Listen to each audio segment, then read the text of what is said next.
Bonjour, je suis Delphine Simonet, fondatrice du réseau DSR. Bonjour, je suis Yann Jarot. Et vous écoutez le podcast Les Petits Liens.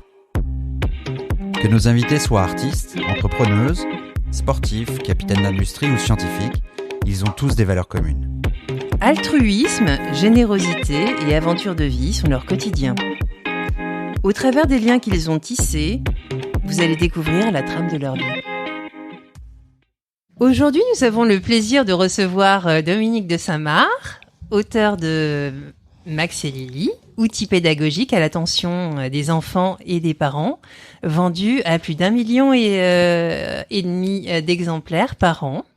Depuis près de 30 ans, avec son complice Serge Bloch, elle traite de tous les sujets sans tabou.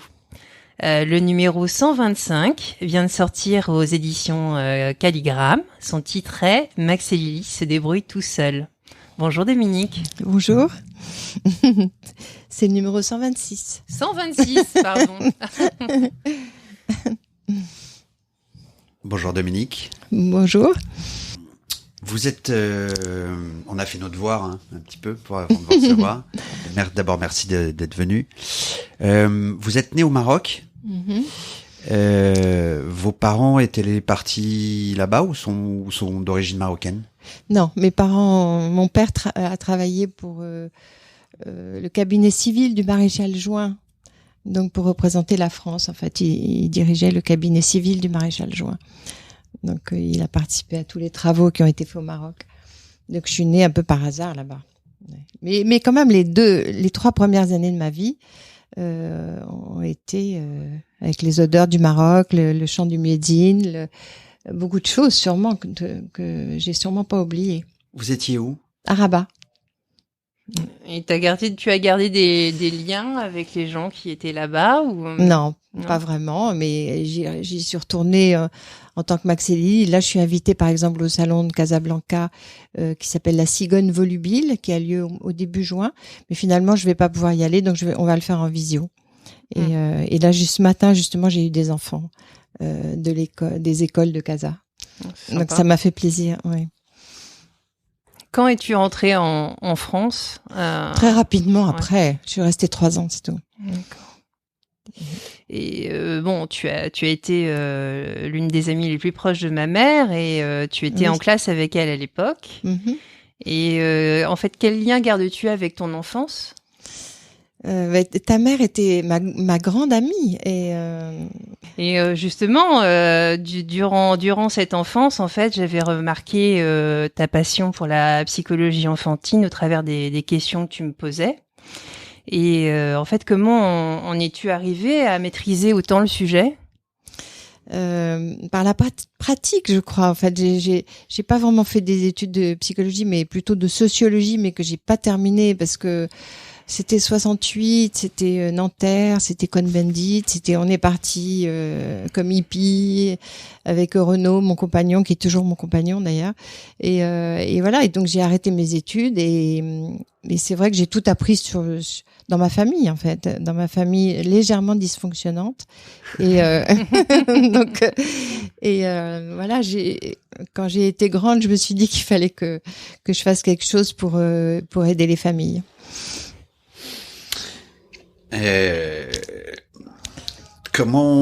Qu'est-ce qui vous a poussé à vous inscrire en sociologie? Oui, c'est vrai que j'avais envie de faire de la sociologie parce que j'avais envie d'étudier en fait la façon dont les gens vivent et surtout la relation avec les mères. J'avais envie de faire de l'ethnologie, d'aller en Afrique, en Asie, pour étudier la parentalité entre mères et enfants en fait. Et donc voilà, c'est vrai que maintenant je fais de la sociologie, des cours de récréation avec Max et Lily.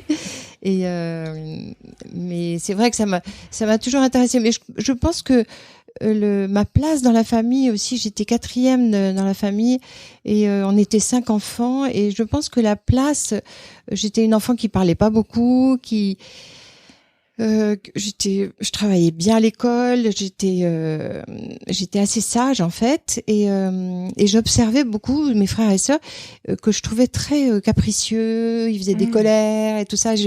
Et en fait, ils étaient pas très bien dans leur peau, je pense. Et, vous étiez combien? On était 5. Ah oui. On était 5 enfants. Une vraie famille nombreuse, quoi. Oui, une vraie famille nombreuse.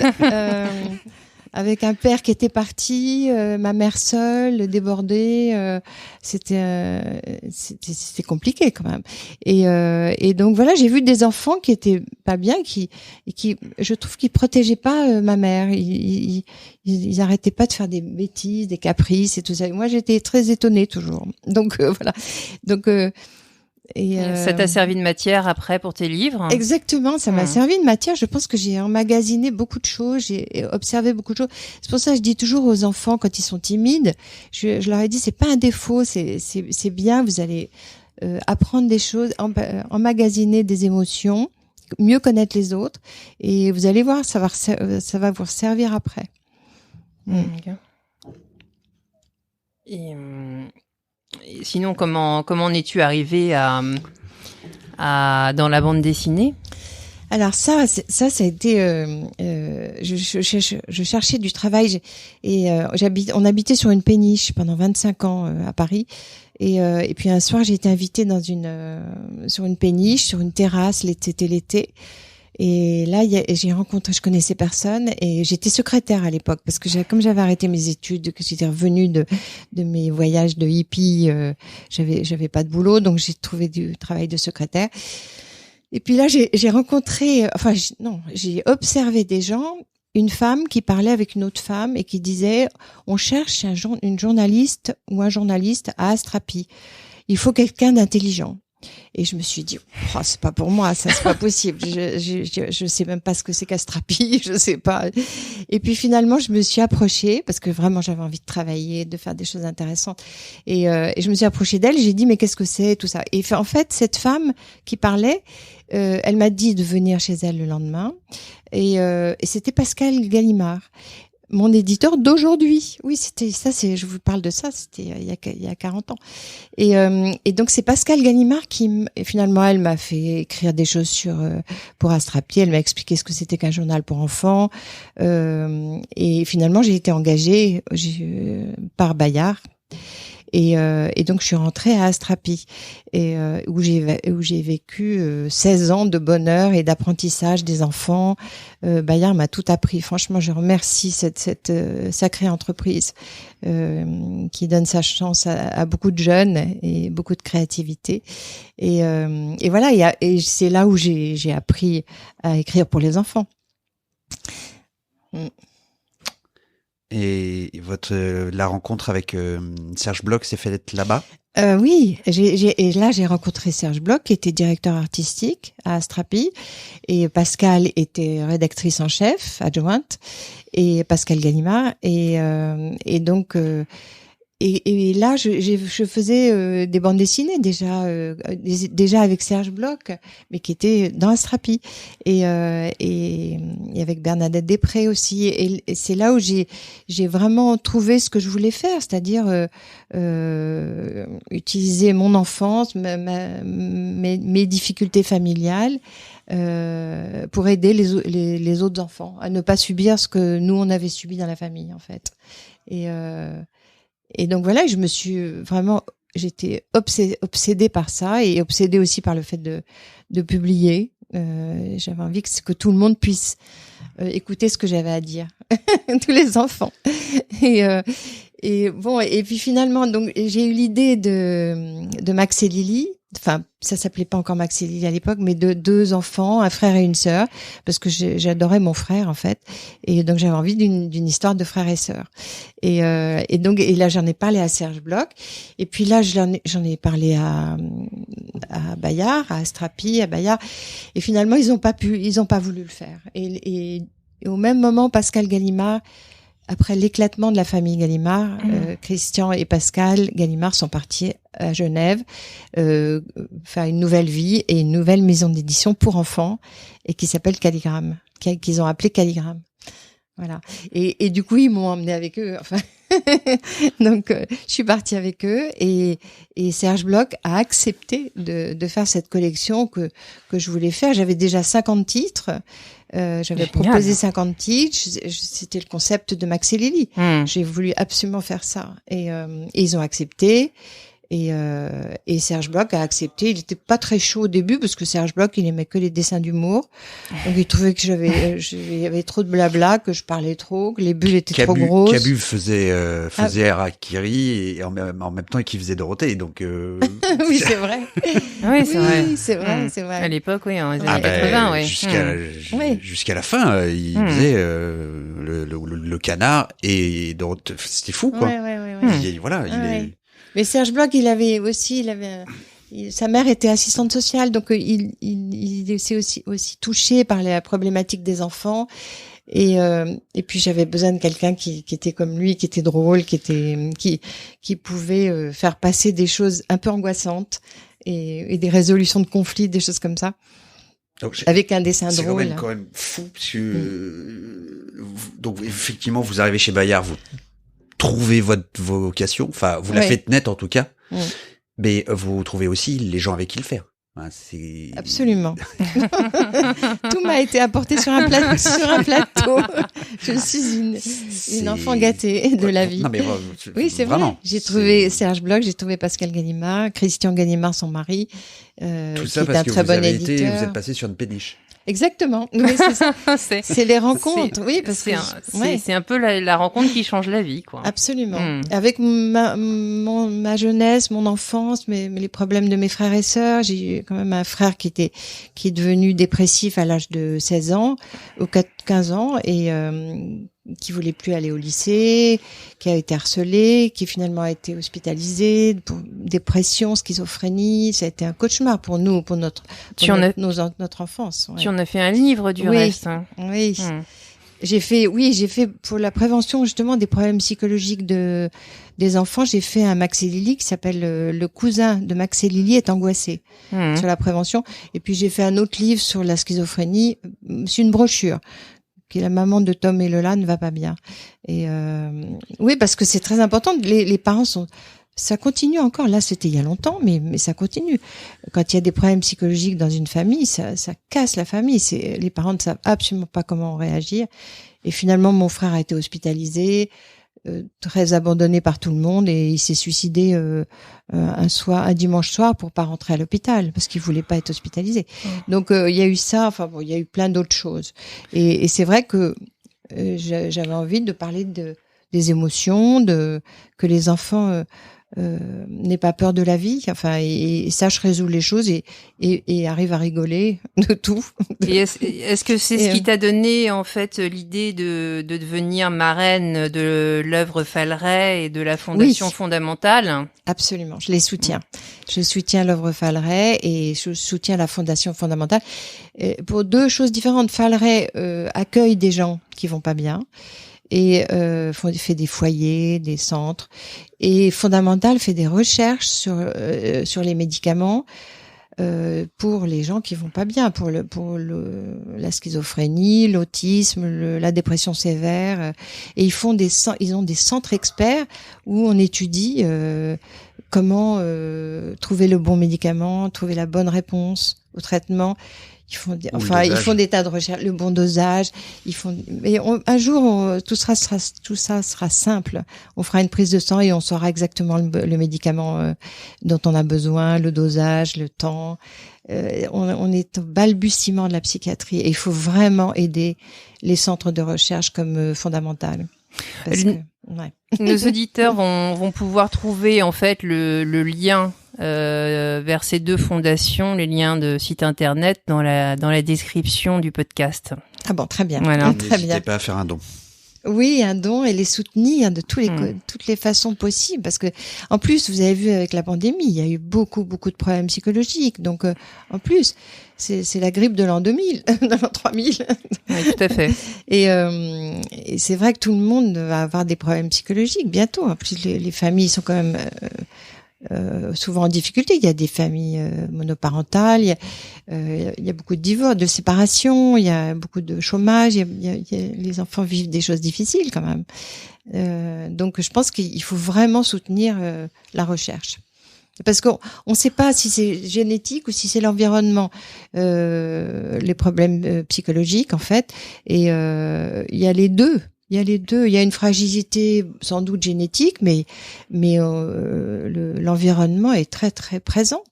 Et on voit bien que un enfant qui vit un divorce difficile, il arrête de grandir, par exemple. Donc les liens entre le psy et le biologique sont nets.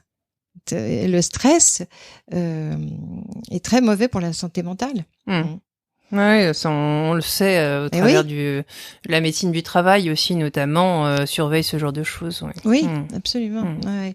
Donc c'est pour ça, moi j'essaye dans Max et Lily justement de diminuer le stress, les peurs, et de faire face et de retrouver confiance en fait, retrouver confiance en soi et puis parler, avoir des conversations intéressantes avec les parents, et prendre les choses en riant quelquefois et avec humour et pour savoir se défendre toujours et savoir rester debout et drôle.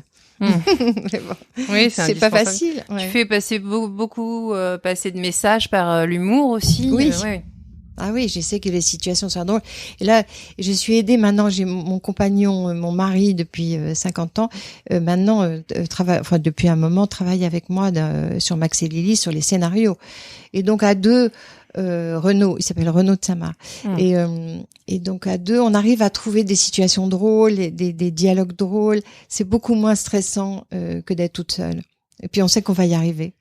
Donc il m'a toujours soutenue depuis toujours. Et là, c'est mon co-auteur en fait maintenant. Et du coup, vous interprétez Max et Lily tous les deux ou non, mais il me sert comme père, par exemple, parce que quelles réactions qu'il aurait par rapport à une situation, si on choisit une situation, et il sert de la façon dont le père pourrait réagir. Alors que moi, je suis plutôt peut-être plus protectrice, je sais pas. Enfin bon.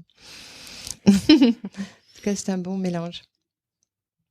Dans les, vous êtes, on l'a compris, quelqu'un de très engagé et que tout est lié, tout est lié à votre vie. En fait, absolument. Votre enfance même. Ouais. Et puis il y a cet engagement chez Bayard qui a complètement changé votre vie. Dans les autres engagements que vous soutenez, il y a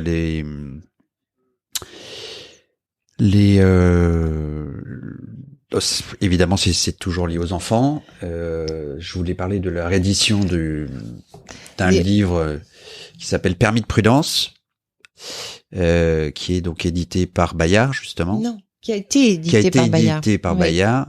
Et qui ressort là. Oui.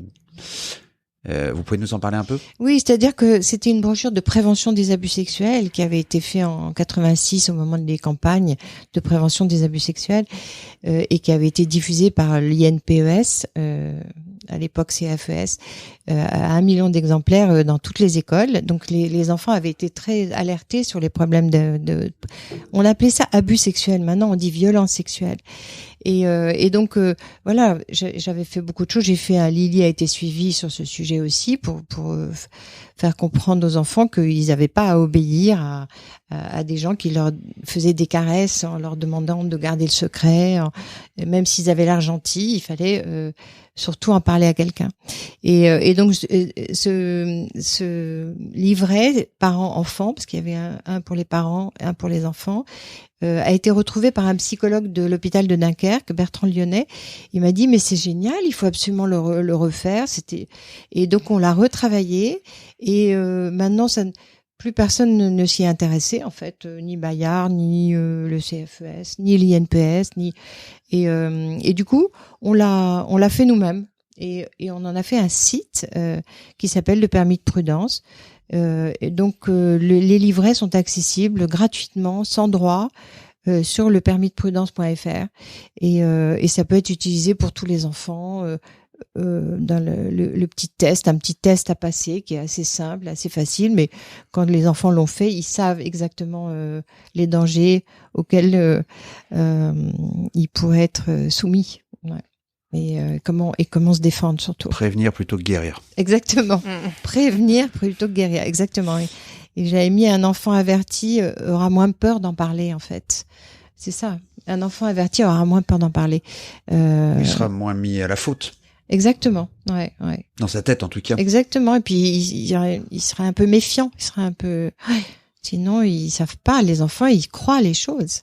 Ils croient ce qu'on leur dit. Et puis quand on les menace d'en parler, d'être battus ou de battre quelqu'un. Enfin, les pédophiles ont plein de ressources pour menacer les enfants. Donc il faut faire attention. Il faut vraiment. C'est-à-dire qu'il faut reformer chaque génération. C'est-à-dire que ça devrait être enseigné dans les classes beaucoup plus en fait. Ce permis de prudence devrait on devrait le faire passer à tous les enfants, comme il y a le permis de la route qui vient à l'école. On fait des tas de campagnes pour apprendre nos enfants à pas se faire écraser sur la route, mais on pourrait leur faire passer le permis de prudence chaque année à chaque enfant dans chaque école. C'est mon rêve, et c'est gratuit en plus. Donc voilà. J'espère que ça va être pris en main par l'Éducation nationale. Écoutez, si quelqu'un nous entend. Écrivez-moi. J'ai un blog sur lequel il est aussi. Oui, on mettra le lien. On met le lien en description également. Ouais. Sinon, il y a des bâtiments. On a bien fait nos devoirs. Hein. Il y a des bâtiments qui portent ton nom et notamment une bibliothèque en Thaïlande. Oui. Comment est-ce que c'est arrivé tout ça? Mais parce que j'ai été invitée par l'institut culturel, le centre culturel à Bangkok, et après j'ai été à Koh Samui, j'étais dans une école française à Koh Samui, et j'ai été faire une animation en fait dans les classes, et puis après ils m'ont demandé s'ils pouvaient donner mon nom à la bibliothèque de l'école. Voilà. Donc génial. Oui. C'est formidable. Et puis j'ai une école aussi près d'Amiens. D'accord. Et ça s'est fait comment aussi? Qui porte mon nom aussi, qui m'a téléphoné un jour en me disant écoutez, on adore Max et Lily. Est-ce qu'on peut donner à Angest-sur-Somme une équipe formidable d'une école extra. Et voilà. Donc ils ont donné mon nom. J'ai été faire un discours. Enfin, j'ai fait un discours. J'ai rencontré tous les gens de la commune et tout ça. C'était bien. Et tous les enfants. Donc, tous les enfants me sont un peu comme mes enfants, quoi. Les enfants de cette école. Et donc, pour la bibliothèque en Thaïlande, est-ce que tes livres ont été traduits en thaï? Non, ils sont pas traduits, mes livres. Non, ils sont qu'en français. Tu t'as pas été traduit dans un autre pays? Non, mon éditeur s'occupe beaucoup de tout ce qui est français, et il le fera bien un jour sûrement. Mais pour l'instant, il y avait d'autres urgences. C'est comme les dessins animés, on a fait 2 essais, mais le scénario était pas très bon.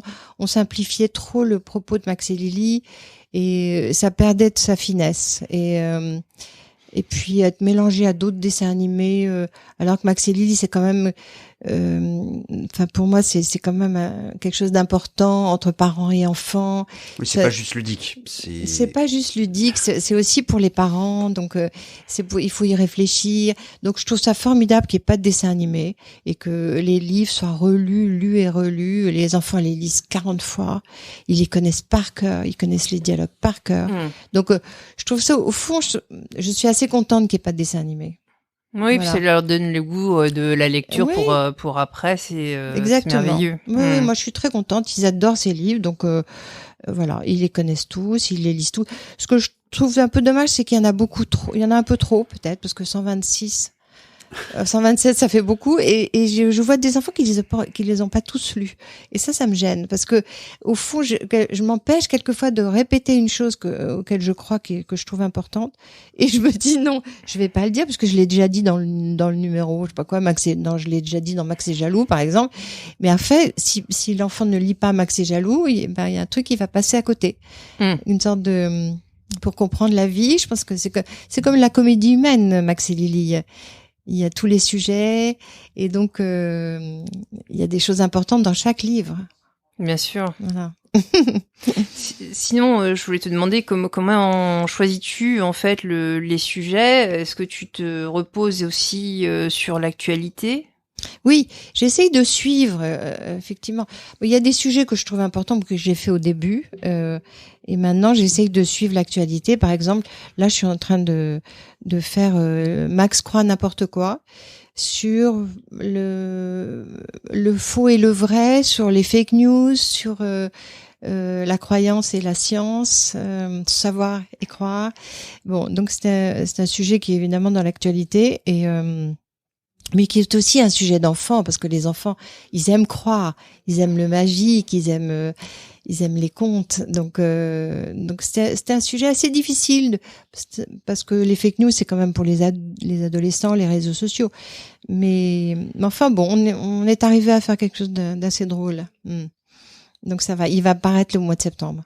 Très bien. Il est fini, là, je viens de recevoir la couverture ce matin. Il est fini, Serge le dessine la semaine prochaine. Et il a fait la couverture, l'éditeur m'a envoyé la couverture aujourd'hui. Ah, génial. Je peux pas vous la montrer, mais bon, on a hâte de la voir en tout cas. Mais sinon, non, les sujets, j'ai encore des sujets difficiles que j'ai pas fait, donc que j'ai pas traités. Pour quelle raison? Parce que j'ai pas eu l'opportunité de le faire. Il y a des sujets difficiles sur lesquels je me suis pas encore fait mon idée précise aussi. Il y a plein de sujets encore que j'ai pas traités. Mais bon, ça va venir. Du coup, tout ça est en lien avec votre vie, encore une fois, avec des expériences de... Oui, j'essaye toujours de faire des sujets que je connais, en fait. C'est pas des sujets, j'ai pas de théorie, je lis pas de bouquins sur le sujet. Soit c'est des gens que je connais qui ont traversé cette situation, soit des enfants. Ou j'essaie toujours que ce soit du réel, du vrai, du vécu, en fait. Ouais. Quelquefois, je mets des choses qui sont contre des théories. Enfin, je sais, où je mets des choses qu'on trouve nulle part ailleurs. Je sais pas. Mais c'est ce qui fait toute l'originalité en fait de tes livres. Hein. Ouais. Sinon, est-ce qu'il y a une personne avec qui tu aurais aimé créer un lien ou rencontrer ou être mise en contact ou Quelle question. Parce qu'en fait, on aborde les réseaux sociaux. Ils n'ont pas que des mauvais côtés. Bien sûr. En fait, loin de là. C'est un outil incroyable pour garder des liens avec des gens où on crée. Surtout en période de crise sanitaire comme on l'a vécu. Et clairement, le groupe que Delphine a créé d'entraide, que ça soit perso ou pro, fonctionne à plein tube toute la journée. Et oui, c'est extraordinaire ce groupe DSR. Oui, c'est une invention formidable. Non, je peux pas dire que j'ai de personnes à...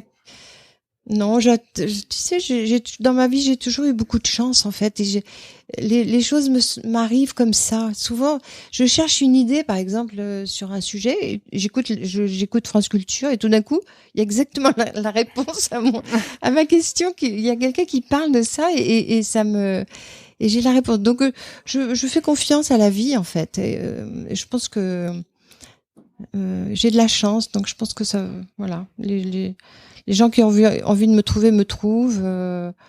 Et moi, voilà. Non, il y a des écrivains que j'aurais aimé rencontrer. Mais bon, comme Virginia Woolf ou Marguerite Duras, des gens comme ça. Est-ce que ça fait partie... Elles sont mortes depuis longtemps. Est-ce qu'il y a un titre en particulier de livre qui t'a vraiment marqué ou Oui, j'ai rencontré Vasmo qui a écrit le livre de Dina. Et elle, j'ai été la voir... je sais pas si vous avez lu ce livre, j'ai adoré ce livre. Et j'ai été la voir au Salon du Livre, je l'ai rencontrée. Mais Marguerite Duras, j'ai aimé tous ses livres, tout son théâtre. Et j'ai beaucoup aimé La douleur, par exemple. Ou Les chevaux de Tarquinia, j'aimais beaucoup son théâtre aussi. Et non, Virginia Woolf, j'adorais, quand j'avais 20 ans, j'adorais les vagues. Ça a été mon livre de chevet. J'aimais les vies rêvées à l'époque. J'aimais rêver la vie, en fait. Mais maintenant, j'aime le réel. J'aime les débats à la télé, j'aime le réel. L'actualité. L'actualité, le réel surtout. Je trouve que le réel est formidable. Mais j'ai toujours bataillé pour justement, peut-être à cause des maladies psychiques de ma famille, j'ai bataillé pour qu'il n'y ait pas de confusion entre le réel et l'imaginaire. Et c'est ça qui me fait peur aussi dans la religion, dans toutes ces choses qui me font peur. Le mélange entre le réel et l'imaginaire. Ouais. Et j'aime beaucoup le réel. Je me bats pour le réel, en fait, pour faire face au réel. Ouais. Et l'apprécier. Et l'apprécier, oui, et le comprendre surtout, parce que c'est ça, il faut comprendre les choses pour les apprécier. Tout à fait. Y a-t-il un mot ou une phrase qui a changé ta façon de voir la vie? Et si oui, laquelle ou lequel? Oui, à un moment, j'ai rencontré une psychothérapeute. J'ai eu quelques séances avec elle, et là, elle m'a fait comprendre une chose, et c'était par rapport à l'abandon de notre père, en fait, le divorce de mes parents, et elle m'a dit cette phrase où j'ai trouvé cette phrase, je sais plus, il a pas pu faire autrement. Et mon père n'a pas pu faire autrement à cause de sa propre histoire, en fait. Et donc c'est pour ça qu'il est parti et tout ça. Et cette phrase m'a complètement pacifiée et m'a permis d'accepter, en fait, ou de pardonner, ou de comprendre peut-être aussi. Et cette phrase, je me dis que c'est important et souvent dans les Max et Lily, je le mets. Voilà, tu as été agressé, il faut que tu te défendes, mais il faut que celui qui t'a agressé, tu peux penser que le pauvre, il a des problèmes, en fait. Donc il a peut-être pas pu faire autrement à ce moment que de t'agresser, mais c'est pas une raison pour pas te défendre. Il faut que tu te défendes. Mais ce que je veux dire, c'est que on comprend mieux l'autre, en fait. Et les autres ont des tas de soucis, des tas de problèmes. Ils ont une histoire de vie qui les mène à ce comportement-là. Et bon, ça n'empêche pas de se défendre, mais ça permet de comprendre les choses.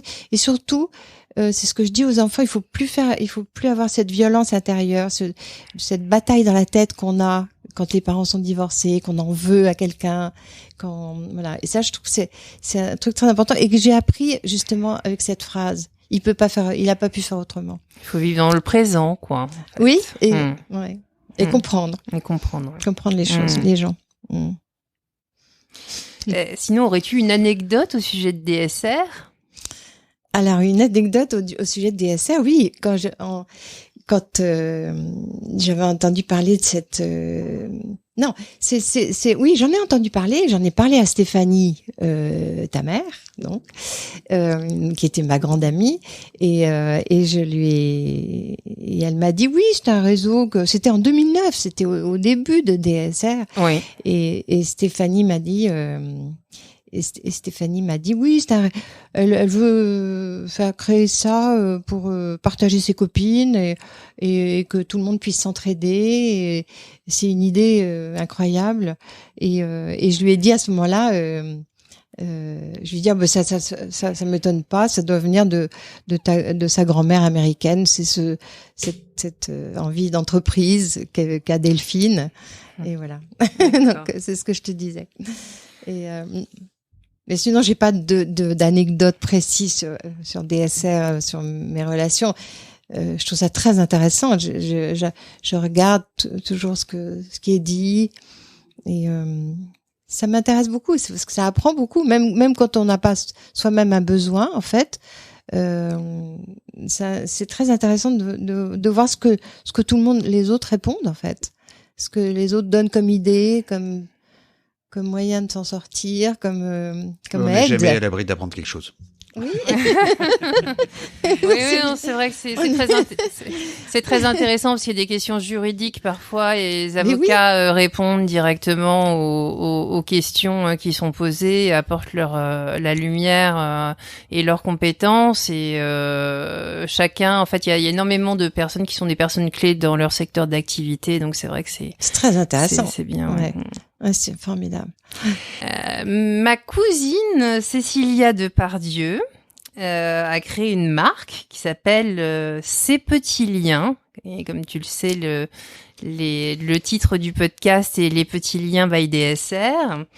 Et en fait, elle t'offre un petit bracelet que nous te remettrons tout à l'heure. Mais c'est très gentil, ces petits liens. En plus, c'est merveilleux ce nom. Oui, c'est très joli. C'est bien créer des liens, bien sûr. C'est formidable. Surtout que c'est souvent des petites choses infimes. C'est dans Max et Lily, c'est un petit mot, c'est un geste, un regard, des choses comme ça qui sont extrêmement importantes, qui peuvent changer une journée et une attitude. Est-ce qu'il y a une question qu'on ne t'a pas posée à laquelle tu souhaiterais répondre? Par exemple, il y a un sujet qu'on n'a pas abordé ou non? Non. On a à peu près fait le tour. Non, sur l'égalité filles-garçons, peut-être sur l'égalité filles-garçons, sur le fait que j'essaye dans Max et Lily que Lily existe par elle-même, qu'elle se laisse pas dominer par les garçons, parce que voilà, moi j'ai quand même beaucoup lutté quand j'étais jeune pour la libération des femmes. Oui, j'imagine, c'était l'époque et j'essaye que Lily justement soit en même temps respectueuse des garçons, mais en même temps se laisse pas faire, quoi. Et que Max, c'est difficile pour les garçons aussi d'exister maintenant parce que les filles deviennent très puissantes et donc aussi que Max ait son identité, je pense, en tant que garçon. Donc ils sont différents mais ils sont par moments proches, par moments pareils et voilà. Donc ça c'est des choses importantes, ouais. Non, là une question. Pardon, parce que du coup j'y vois des liens. Invisible, mais vous avez cité Virginia Woolf, Marguerite Duras, donc des femmes plutôt de poigne et en avance sur leur temps, notamment pour Woolf, clairement. Absolument. Ouais. Est-ce que tout ça est lié à votre maman qui avait pris à bras le corps votre envie que Lily soit Non, oui, je pense que c'est pas lié à ma maman parce que ma maman était débordée par la vie et que c'était une artiste en fait et qu'elle savait rien faire et qu'elle c'était pas une intellectuelle, mais elle était d'une très très grande gentillesse et je pense que justement c'est pour pas être comme ma maman, c'est pour que les Lily ne soient pas comme ma mère. Et donc c'est quand même lié, mais oui, mais à l'envers, qu'elle se laisse pas faire, quoi. Ouais. Oui, non, pour avoir une avancée sur l'égalité homme-femme, tout simplement, en fait. Exactement, exactement. Ouais. Et mais ma mère avait une enfance très difficile. Elle a perdu ses parents quand elle avait 9 ans. Ils sont partis dîner en voiture et ils ont été écrasés par un train. Oh mon Dieu. Donc en fait, ma mère était orpheline. Donc c'est difficile d'avoir une mère orpheline parce qu'on est quand même un peu. Moi, j'ai quand même été un peu la mère de ma mère en réalité. C'est pour ça que je voulais la protéger. Les autres non. Mais moi, oui. Mais c'était bien. J'ai pas regretté. Mais c'est dur d'avoir des parents qui ont des problèmes. Donc c'est pour ça. Ma mère était pas un modèle de force et de. Elle a souffert beaucoup, en fait. Et avec son fils qui était malade aussi, elle a beaucoup souffert. Donc voilà, j'essaie plutôt d'aider les. Non, mais c'est un lien, ce que vous dites, parce que c'est vrai que j'essaye d'aider les mères seules. Et je suis l'amie des parents et l'amie des mères, peut-être en raison de ma mère. Parce que ma mère était seule et qu'elle n'avait pas d'amis. Elle était d'origine belge et anglaise et elle était seule à Paris. Et sans mari. Sans mari, avec 5 enfants, dont un qui allait pas bien du tout. Voilà, donc c'était assez compliqué. Ça avait dur à assumer, oui. Oui. Et voilà, donc mais ça a un lien avec ma mère. Vous avez raison. Tu étais l'aînée? Non, j'étais la 4e. Ouais. Donc j'ai un regret dans ma vie, c'est de pas avoir été médecin, d'avoir été mal orientée. Et ça c'est parce que personne s'occupait de mes études, mais c'est vrai que j'aurais dû faire des études de sciences. Et j'aurais côté faire de la recherche. Oui, et faire de la recherche. J'aurais adoré ça et j'étais bonne en maths et en physique, donc j'aurais dû faire ça. Mais voilà, c'est un regret. Mais d'où le lien, si je peux me permettre, avec l'œuvre Falleret et la fondation fondamentale. Absolument, absolument. C'est pour ça que je les soutiens. Ouais. C'est tellement important. On découvre tout le temps maintenant dans les neurosciences. D'ailleurs, j'essaye de parler des neurosciences dans presque chaque Max et Lily. Et c'est vrai que même pour le stress, moi j'essaye de lutter contre le stress dans Max et Lily. Et on sait bien qu'il y a une hormone du stress qui empêche de penser. Donc tout est lié au cerveau. Donc, oui, tout à fait. Donc c'est très important pour la vie. Ouais. Bon. Et toi, tu as une dernière question à poser ou Non, merci énormément d'avoir essuyé les plâtres de ce premier podcast. C'est bien. Vous êtes très pro. C'est très émouvant de vous recevoir. Merci. Merci à vous. Je suis très contente d'être là et de retrouver Delphine. Oui, moi aussi, ça m'a beaucoup touchée que tu sois là et que tu... Et d'être la première. La première, en plus. Et la fille de ma grande amie. C'est bien, c'est bien. La boucle est bouclée. Je voudrais donner quelques remerciements aux personnes qui ont contribué à l'élaboration de ce podcast, notamment Thibaut Vacrenier et toute l'équipe de Brief pour la coproduction. Gilles Malençon et Pascal Leguerne en média training, Vincent Simonet en coaching vocal et Michael Winter en arrangement musical. Bon, merci, bravo à tous. Merci de votre écoute. Au revoir Dominique. Au revoir Dominique. Au revoir, à bientôt. Au revoir. À bientôt. Vous avez écouté Les Petits Liens. Nous espérons que cet épisode vous a plu, vous a ému, fait rire, bref, qu'il vous a procuré du plaisir et l'envie d'écouter les suivants. N'hésitez pas à vous abonner si ce n'est pas encore fait et à partager cet épisode. Vous pouvez également nous mettre une bonne note et nous laisser vos commentaires auxquels nous ne manquerons pas de répondre.